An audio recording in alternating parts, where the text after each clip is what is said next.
My name is Arthur ten Wolde from Ecopreneur, and on the other screen you see. Hi, my name is Timothy Glaz, and I represent the company Werner and Mertz. And we thank the organizers of this conference for inviting us to speak about a new model, economic incentives for a circular polymer industry. I'm trying to share my screen now with you. Tim, do you see the screen? I see it. Perfect. Thank you. Great. We're really happy to speak at this ICIS Recycling and Sustainability Virtual Festival, and I look forward also to the questions and answer session on the 2nd of October online. We are both active in Ecopreneur. I should explain to you what Ecopreneur is. Ecopreneur is the European Federation of Sustainable Enterprises and represents about 3,000 companies over 6 member states in Europe. And these are mainly SMEs. You see on the screen that there are 6 members, and these are all green business networks. And these green business networks have company members, and you see that it's in the Netherlands, it's in Germany, it's in Austria, and 3 other countries, including Belgium. And what you see is that these companies are all entrepreneurial and ecological. They are all committed to deliver sustainable products and services. So they don't have the profit only as their objective, but they try to deliver for people, planet, and profit.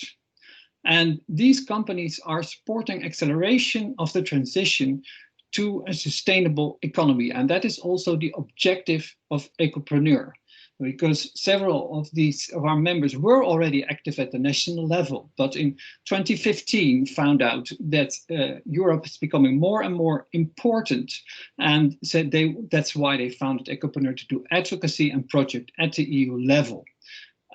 So we are a business federation, we're non-for-profit, and we have a focus on the circular economy and sustainable finance. And one of the companies that is actively involved in this advocacy, and you see that at the bottom, 5 companies form an advocacy group, and one of them is Werner and Mertz. So Tim, I would like you to take over in the next slide, please. Yes, thank you very much, Arthur. I just wanted to give a brief kind of understanding of what kind of a company we are. We're a family company. It's the 5th generation right now, and we've been selling consumer products since over 150 years. And our green brand, or the brand Frosch, which is strongly driven by sustainability and ecologically, it was founded in 1986. We are a company of about 1,000 employees and sales in 2018 of roughly 400 million, but growing fast. So we have a very successful business running right now. And Arthur, please, the next slide. And obviously, as a producer of cleaning products, we have plastic packaging, and plastic obviously is challenging to keep in a closed loop, to keep in a quality that can be recycled easily, and again come into really sophisticated applications. So we basically say that we have a responsibility to have our packaging 100% designed for recycling and made out of 100% recycled content.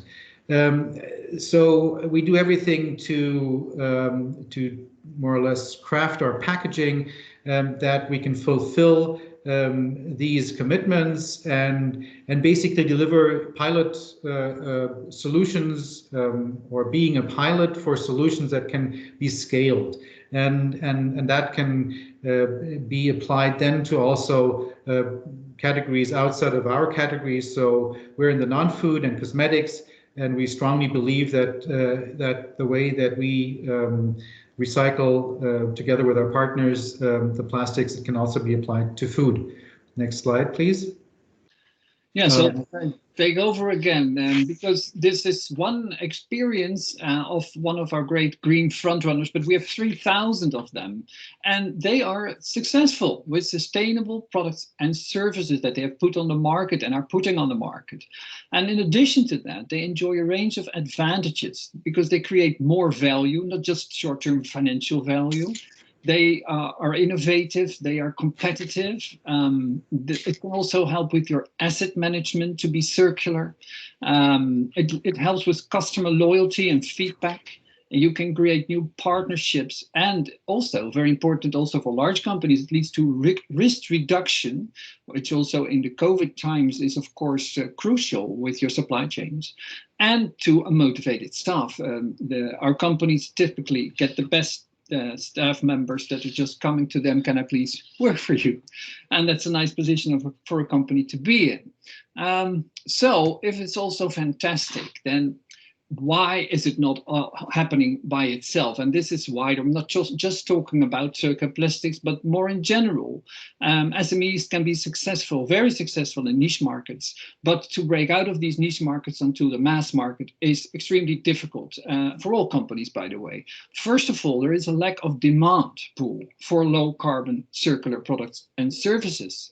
A second problem is a lack of transparency through the value chain, meaning that even if there is a demand and you want to put something circular and sustainable on the market, your suppliers cannot tell you or don't want to tell you what they exactly are selling to you. Then another problem, especially for SMEs, is access to funding. For all companies, circular design is complex. This is a barrier. Then there are also regulatory barriers having to do with waste. And finally, there's more. There's a lack of pricing incentives. These could help. We will come back to that. They're not there. Awareness with especially your partners. There are no collaborative networks in many places. In many countries also, what many SMEs miss is national examples of a successful circular business model by another company. Then there's the difficulty of measuring what you do, circular metrics, and also in many countries, there is not even a green business network to do advocacy for circular policies. So now back to Tim for the following part. Yes, thank you, Arthur. So coming back to where we come from as a company and what drives us, that's the background why we strongly believe in what we're doing.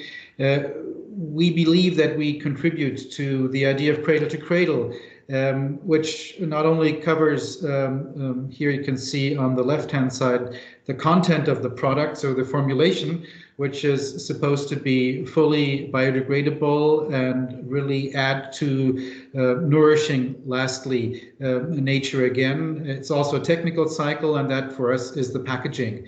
And both belong together, and for us that's holistically sustainable. And so that's our driver to develop solutions, especially for packaging in a way that hasn't been really implemented yet. Arthur, please, the next slide. So we figured or saw that in the collection of plastics, we were struggling to achieve a notable amount of closed loop applications, which means getting plastic out of the collection and reintroducing it into the plastic packaging. So we founded a Recycled initiative in 2012 as an open innovation. We invited partners from retail, from technology suppliers. It's exactly what Arthur mentioned. It's so important to have a group around table to really exchange experiences and develop solutions, because we started from scratch. We didn't really have any good example for what we were striving for, taking plastic packaging out of a mixed collection and really upcycling it. And on the left-hand side below, you can see that, yes, to date, we have sold over 400 million bottles made out of 100% post-consumer recycled content, PET, that is, which is a world record. And yes, we invite other companies to join and to scale this number. Arthur, next slide. We see a key is implementation. Just talking is the wrong thing. Talking about commitments in 2030 and 2040 or 2050 doesn't lead us anywhere. So we start with PET packaging. We went on to HDPE and made our bottles out of 100% HDPE from the mixed collection. The closures that we use are made out of 100% recycled polypropylene. Challenging, absolutely, to find the right colors. Extremely proud. We actually have a certified packaging for cosmetic, for shower gel made out of 100% recycled content, which is also worldwide the first example. And we are actually right now working together with big partners that are extremely interested in using exactly the same procedure. But we still need to get over the more or less the last hurdle, and that is costs and pricing.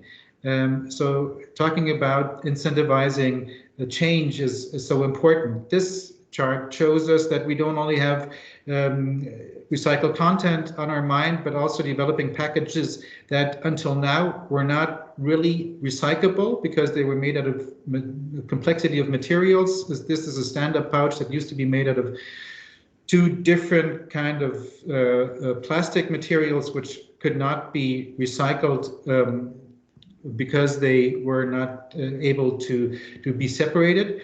So we developed a new pouch, which is made out of 100% HDPE and actually is 100% recyclable. Mechanical recycling is in our mind because that is what works today. It doesn't have to be kind of developed newly. Everything is there, the machines are there. We can start right away to recycle these pouches in a high quality manner, and it's approved by a third party. And in the next step, we're going to have this material, this packaging made out of 100% recycled content. And with that, having contributed to reduce, reuse, and recycling. Okay, I'll move to the next slide, Tim. Just I see that we have 8 minutes left for 10 slides. So here's the next one. Okay, thank you. I'll try to accelerate, but this is very important. It is a survey done by the GfK, which is the biggest market research company in Europe. And for Germany, they asked last year, what are the most challenging environmental risks for the consumers? And it's plastic waste #1 and climate change #2. And this survey was also conveyed in other European countries, and in all other countries, these 2 issues were named as top priority 1 or 2. Our market research done recently shows that this generally has not changed even though we are in time of COVID. So the consumer still has a strong understanding that we need change in the realm of environmental challenges. Next slide. Yeah. Yes, and our chairman, Manfred Mühlberger from Austria, just sent us the outcome of a publication yesterday by Deloitte, and which confirms also that in Austria, and I think this is more generally true, companies see climate still as a very, and sustainability as a very important thing in COVID times, maybe even more. That's absolutely correct, and this survey was also had the question to the consumers or the people that were asked who is basically in charge or who is responsible for change. And it doesn't surprise that manufacturers were seen as the most important player, but you can see on the second position in German Verbraucher, which are the consumers. So the consumers themselves see themselves in the driver's seat. They see that they can play a very important role to also make change fast, because I think the whole Friday for Future movement is also more or less stems out of the feeling that nothing's really happening. So we need fast solutions. We cannot wait, even if sometimes we have to more or less try and error what we're doing, but it's so important that we implement and not talk. That was what I showed earlier on the slide. But we need a legal framework, and that is something that until now still is missing. Yes, and then we come back to Ecopreneur, and again, the European level for all sectors. We did a study last year in 2019, and I invite you to look at, because it gives an overview of the circular economy in all 27 member states, including how is the member state doing, and also what are the recommendations for policy. By the way, we did also a study specifically for textiles, and of course also very relevant for plastics, and some other papers that are all available on our website, as well as the circularity check for companies. But to go on with our story, it's I think important to tell how we look at the new circular economy action plan. That was launched a few months ago. Actually, today we hope to see the response from the European Parliament. And overall, there is a green recovery plan. There's a European Green Deal, and we welcome all that, including the emphasis on green public procurement, on reuse, repair, a digital data space, etc. These are lovely texts to read for us. At the same time, these measures are inadequate to meet the ambitious goals. And this starts with the EU Green Recovery Plan. What we advocate is to attach green strings to 100% of the EU budget, and also to state aid.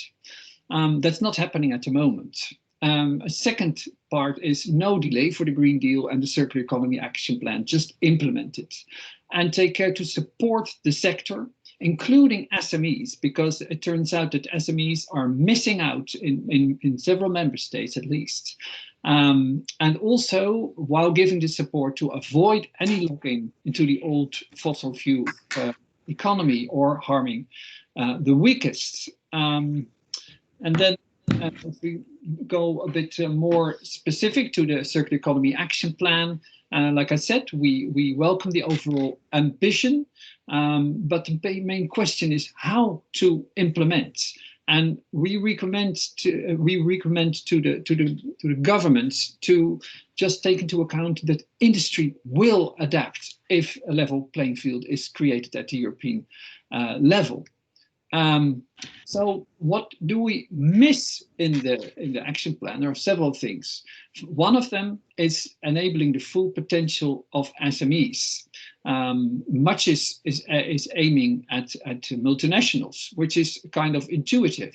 But in the end, green solutions come from SMEs and companies like Werner and Mertz that are pioneering. And so what we ask for is circular acceleration houses to assist SMEs in all regions in the European Union.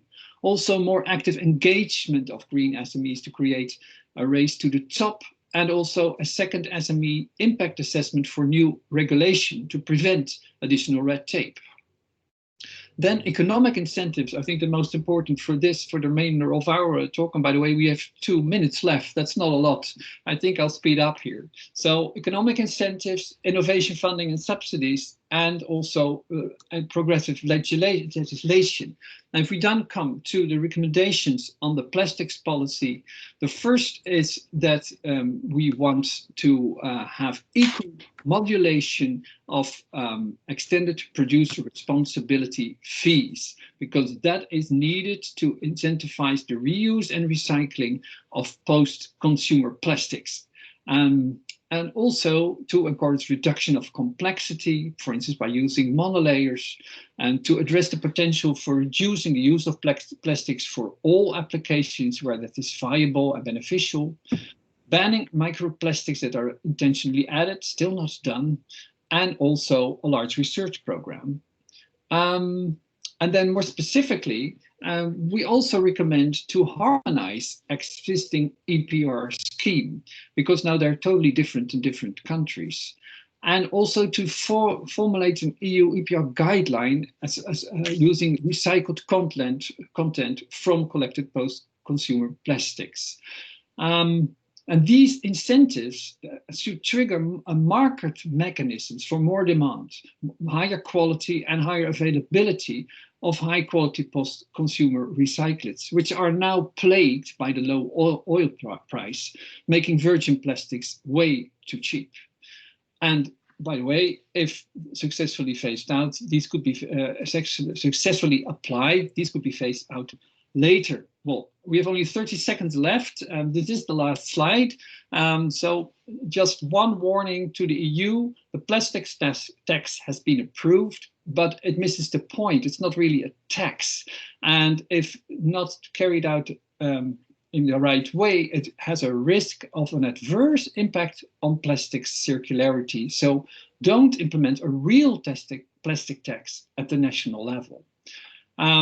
And so now we're approaching the end. I just would like to say that this is all done in COVID times, which is why we are here virtually with you. But this is and this graph, which was by the way brought in by Tim, I used recently in a personal blog, presents the predicted impact that climate change will have on our society if we don't turn these trends. So with this, I will try to end the presentation and stop sharing. Just a moment. And so if everything is correct now, you will be seeing Tim and me again. So I hope that you have a lot of questions now that that I can answer in the Q&A. And thank you for listening to this presentation. And thank you, Tim. So thank you for having me, and have a great time. Okay, thanks everybody. Have a good day. Bye-bye. Bye.